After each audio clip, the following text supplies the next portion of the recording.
lagi di channel Asik-Asikin Aja bersama aku dan Busana Raji dan Saya Rimis Tewati. Nah, pada kesempatan siang hari ini meneruskan dari episode-episode yang lalu, kami akan berbincang-bincang sedikit tentang pengalaman-pengalaman perjalanan dunia Mbak ini ya Mbak. Mungkin bisa diperkenalkan dulu Mbak Rini itu dari mana asalnya? Ya, perkenalkan nama saya Rimis Tewati. Nah, asal saya dari Magelang. Dulu Mbak Rini itu sekolahnya di mana atau SMA atau mana? Nah, kebetulan saya dulu belum masih, tapi baru MA. Oh, sekarang berarti udah transformasi di mana gitu? Ya, tinggal menuju. Oke. Nah, mengapa sih Mbak Rini tuh memilih UIN Salatiga sebagai jenjang pendidikan selanjutnya? Nah, awalnya tuh saya sebenarnya nggak memutuskan untuk kuliah ya. Terus saya tuh kan dulu saya MA itu sekaligus dari program pondoknya. Nah, jadi saya kuliah tuh masih mikir-mikir loh, masih mau kayak melanjutkan pondok atau kuliah. Nah, terus karena ada salah satu faktor yang menjadikan saya akhirnya memutuskan untuk kuliah. Nah, kenapa saya kuliah di UIN Salatiga? Nah, kebetulan kan di UIN Salatiga banyak tuh yang kakak-kakak tingkat yang kuliah di sini juga. Nah, waktu itu jalur-jalur udah pada tutup. Nah, yang tersisa tuh jalur undangan. Nah, saya dapat jalur undangan tuh dari salah satu teman saya. Nah, jalur undangannya tinggal yang prodi-prodi yang di Fakultas Usuluddin. Makanya saya ambilnya yang prodi Akidah dan Filsafat Islam. Nah, berarti kan prodi di Usuluddin bukan hanya akidah nih Mbak ya?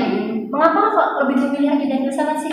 Ya, pertama tertariknya kayak akidah, mungkin fokusnya akidah mungkin lebih seru daripada yang lain. Kalau yang lain kayak SPI kayak saya bakal ngantuk gitu ya, membosankan gitu ya. Padahal ya mungkin kalau kita jalani mungkin sama aja sih Mbak. Iya. Berarti selama di kuliah di UNI apa sih kultur shocknya Mbak yang dari SMA menuju kuliah itu apa? Kayak perbedaan gitu yang Mbak rasain sekarang. Kalau kultur shocknya tuh mungkin nggak kayak suhu ya, nggak beda jauh sih. Nggak, mungkin karena suka kangen-kangenan sama orang tua gitu aja sih. Nggak, kalau kultur shock enggak. Kalau untuk Mbak Rini sendiri di sini tuh menetap di mana Mbak? Nah, saya ini baru aja pindah dari kos yang Karanganyar dan sekarang saya ngekos di Grogol. Oh, di daerah Grogol. Berarti dari awal di Salatiga ngekos ya? Yang ngekos. Kalau waktu mondok nih, Mbak tuh mondok dari SMP atau hanya man saja? Man saja. Karena pas MTS tuh saya belum mau disuruh masuk pondok tuh saya masih takut ya. Iya, kayak masih pengen di rumah aja, pengen main-main, nggak pengen ngaji yang terlalu full ngaji terus. Sekarang kan ini udah nggak mondok nih, gimana? Main-mainnya udah puas apa belum? Puas sih kayaknya, puas nggak puas sih kayaknya. Lebih suka di pondok atau di kos enggak? Kalau kadang tuh pas di kos kangen di pondok, pas di pondok tuh pengen bebas, nggak pengen di pondok itu loh. Jadi kayak sama-sama ada plus minusnya yang gitu ya. plus minusnya. Nah, untuk selama Ramadan di Salatiga nih Mbak, dari tahun berarti kan Mbak Rini di Salatiga udah tahun kedua ini ya selama di Salatiga berpuasa tuh, ada pengalaman religius apa sih atau pengalaman apa sih yang Mbak Rini dapetin di sini? Nah, secara pribadi ya jujur dari pengalaman religius yang atau spiritual yang saya jalani dari Ramadan yang sebelumnya ke Ramadan yang sekarang tuh, saya tuh ngerasa kayak spiritual saya tuh menurun. Kayak yang tahun kemarin tuh biasanya rajin kan kemarin yang kos kemarin saya fokusnya bersebelahan dengan masjid. Nah, otomatis terawih ikut, terus tadarus juga ikut, rajin ikut, terus sholat tuh tepat waktu, azan terus bersamaan. Nah, kalau sekarang tuh kosnya dari masjid itu jauh, agak jauh sih. Nah itu yang membuat saya kadang itu kecapean, enggak terawih, terus enggak apa jalannya. Kalau sholat juga bentar main HP dulu, enggak kayak tepat waktu, enggak langsung melaksanain sholat. Tadarus juga sekarang enggak setiap hari kan kayak saya tuh ada target minimal satu kali Ramadan khatam kita. Tapi karena kadang malas terus asik main HP. Nah itu yang susah tuh Kondisi main HP itu loh. Nah, kan Mbak Rini udah merasa wah kok menurut di dalam hati Mbak Rini sendiri tuh ada nggak sih keinginan untuk merubah itu? Nah keinginan tuh masih ada, pasti ada. Contohnya karena tadi pagi ya, misal karena saya tuh tadi pagi jam 2:30 tuh saya bangun karena belum sholat isya. Kebetulan karena pas sorenya tuh ngabuburit terus sama teman-teman.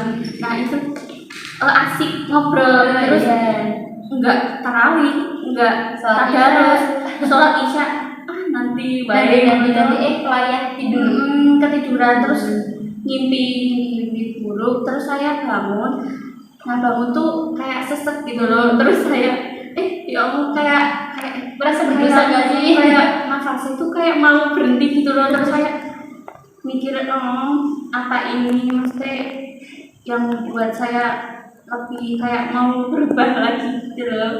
Nah mungkin dari ceritanya Mbak Rini juga Tuhan tuh pengennya tuh itu loh, kayak kita tuh selalu dekat dengan Tuhan kita. Jadi Kak, buat temen-temen nih yang nonton jangan pernah sia-siain waktu, ya nggak? Iya. Harus kayak misal kayak ibadah wajib lah, yang minimal yang wajibnya aja itu harus dilakuin sih. Oke lah, kita masih punya banyak waktu, tapi kan kita juga nggak tahu misal kayak ketiduran kayak apa gitu ya Mbak ya. Nanti takut nyeselnya tuh di akhir gitu loh. Kayak wah kok malam kemarin nggak sholat ya, oh kok kemarin kok udah waktu ya gitu ya Mbak. Ya apalagi pas sesek itu tuh pikirannya kayak mau mati gitu loh, kayak mau meninggal gitu loh. Jadi rasanya kayak nyesel banget ya. Nah berarti kayak oke lah, mulai sekarang kita harus perbaiki lagi ya Mbak Rini ya. Nah selama puasa ini udah pernah bolong belum Mbak? belum dong. Alhamdulillah. Nggak mokel ya? Enggak. Ya. Ini buat teman-teman semua juga tetap semangat jalanin puasanya. Jangan pernah menganggap kalau puasa itu remeh ya. Soalnya kayak itu juga salah satu syarat wajib orang Islam kan ya. Kewajiban kita. Nah mungkin itu aja ya Mbak ya pembahasan kita hari ini. Nanti kalau ada kesempatan waktu lagi bolehlah Mbak kita berbincang-bincang lagi ya, ngobrol-ngobrol lagi buat teman-teman biar termotivasi gitu. Nah mungkin closing statement atau pesan Mbak Rini untuk teman-teman yang nonton itu apa sih? Nah untuk teman-teman di luar sana yang nonton, kalau minimal kewajiban kita tuh harus dijalani. Kalau syukur-syukur nanti kewajiban udah jalan, nanti tambah yang sunah-sunah dulu.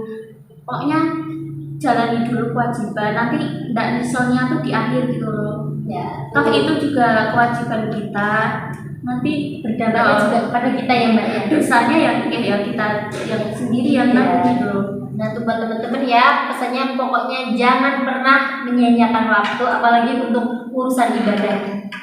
Mungkin itu aja yang bisa kami bicarakan di siang hari ini. Kurang lebihnya mohon maaf. Wassalamualaikum warahmatullahi wabarakatuh.